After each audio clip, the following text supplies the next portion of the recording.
Thank you. Thank you, Sahab. Allow me to begin by saying that I think last 2 weeks, if there's one thing that has been proven beyond any doubt, is that इस मुल्क में कोई मुल्क दुश्मन नहीं है. ये मुल्क हम सबका है.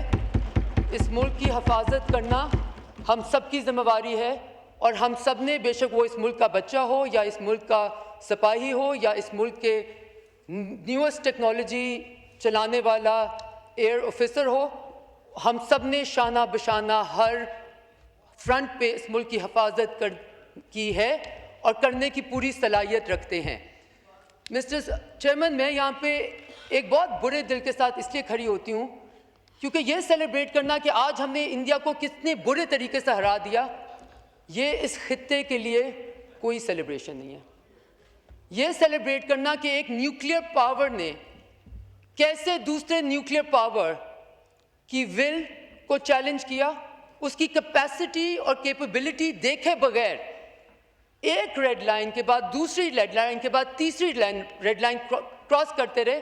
और जब पाकिस्तान ने कंस्ट्रेंट दिखाया 2019 में, मिस्टर चेयरमैन, आज unfortunately I have to say that maybe what Pakistan did in 2019, not because of the government, we were with the government. What Pakistan did was all of Pakistan decided to do it.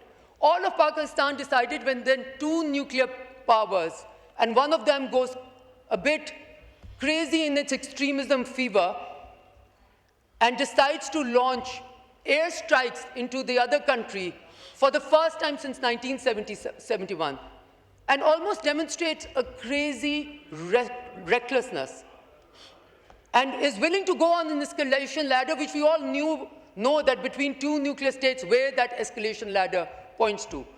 That when that state went crazy, Pakistan showed restraint. I think that restraint that we showed, the responsibility that we showed, was misconstrued to be a lack of will and a lack of capacity. And therefore, Mr. Chairman, the second time around, Mr. Chairman, pehle to mujhe is cheez ka, because I have to say this as someone who has represented this country at the level of the foreign minister and as recently as Minister of State. You know, when the world tells you कि हमने ये करना पड़ा और India is maybe in self-defense, I am challenging the world that what new matrix are we putting out there? Have we all gotten out of the UN Charter as the common, international and the parameters of international law? Are we not all signatories to Article 25, which says we will all abide by the Security Council resolution? So when Prime Minister Modi decides that Kashmir is now an integral part of India, must we all pay homage to him and bow down, and not to the Security Council and to the UN Charter? And then, when President Trump acknowledges that as disputed territory, you know what has fallen? Not the Rafales only. What has fallen is the entire Indian doctrine made by Doval, Jaishankar and Prime Minister Modi to completely unravel or be able to say so forcefully, because they were meant to have, this is the problem, to the world they were meant to have conventional supremacy, military supremacy over Pakistan. And you know who broke that myth? Not Pakistan. It was Prime Minister Modi and his extremist agenda, which broke that myth of power and the illusion of power that the world had attached to India, and literally put them at the next security provider, not only for themselves, but the entire region. And guess what happens? The world finds out that a country that they consider to be powerful enough, militarily strong enough, conventionally superior over its nuclear power neighbor, could not even defend its own border when the other country, as in Pakistan, decides to just do what it is entitled to do under Article 51 by just as a defensive measure, and then as an offensive measure to be able to tell them how far we can reach. And allow me to say, Mr. Chairman, what we also proved was that we don't only equip ourselves with high, fancy, technologically advanced toys and tools, we just happen to train ourselves better to be able to also use them. So the military, what happened in the war theater, Mr. Chairman, allow me to also say, will rewrite the premises of what this entire region, including the Indo-Pacific strategy for many, many regions and countries. The illusion of power for some countries is far more useful than to test it. I think India, unfortunately, under this extremist Hindutva ideology, decided to test a very pervasive and a strong illusion of power that it was able to protect all over the world.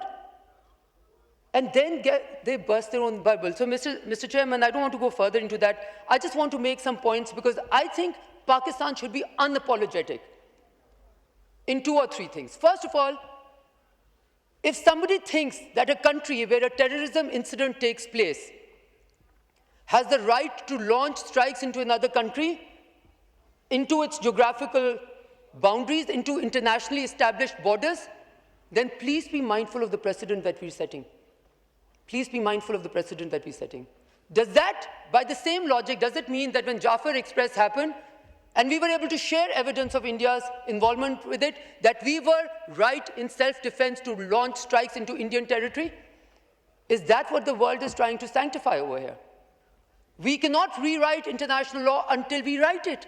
And since we haven't written it, might as well abide by it. Mr. Chairman, I have कभी-कभी ना अफसोस होता है कि जब आपका खुद का कहा कुछ सही निकल गया. Because for many, many years we were telling the world that the impunity that is being granted to India to be a belligerent extremist state to all its neighbors is going to make this region a very, very tense, combative, flagrant one. And I thought it was proven to be true in the last few days. But Mr. Chairman, I do want to say that I think Pakistan should be absolutely unapologetic in having to defend and having the will and the ability to defend itself. We should have done this earlier. We did it at the right time. We did it when we were provoked, when our military bases were even attacked. And that restraint that Pakistan showed was on exhibit in all world capitals. And the theatrics, starting from the top of political leadership in India, going all the way down to the media frenzy, was also on display. Mr. Chairman, मैं आपके तवज्जुह से India के पास एक पैगाम दिखाना चाहती हूँ कि बॉलीवुड में जंगें लड़ना मुख्तलिफ है और वॉर थिएटर में असल में जंग लड़ना मुख्तलिफ है. और हम कभी भी, we will never be on the side of provocation or war or conflict. Because we have suffered together, India and Pakistan, in the entire region, the result of that. Wind up मैं wind up करती हूँ, Mr. Chairman. Mr. Chairman, मैं यहाँ पे एक और बात भी कहना चाहती हूँ जो कि शायद लोगों को weird लगे, अजीब लगे. You know what India has done? It has weaponized terrorism. What does weaponization of terrorism mean? Terrorism is a rare problem. If India was serious in dealing with this problem, you know what they would do? They would not run away from the dialogue table and they would not run away from negotiation. Terrorism is a regional problem, it's an international problem. It is not the purview of only one country. So basically, when terrorism happens in India, it is supposed to do self-defense. When terrorism happens in Pakistan, Pakistan is supposed to do what? Nothing? So, Mr. Chairman, I want to say that we must also be unapologetic as a country which celebrates ceasefire. Kyun na kare celebrate ceasefire? Yes, we will absolutely celebrate ceasefire, and we celebrate the fact that President Trump played a very, very useful role. And I will just end by saying, because I understand you don't have much time and I would probably want to get up again and talk about what this means for Pakistan, but I want to end by saying what this means for India. For the last 10, 15 years, we have seen India's ability, and they say with a lot of success, to be able to de-hyphenate from Pakistan, to de-hyphen India from Pakistan. You know what they did by provoking Pakistan into this war theater, improving them and breaking the myth of their net security provider? They have, for all capitals of the world, hyphened India, Pakistan together again.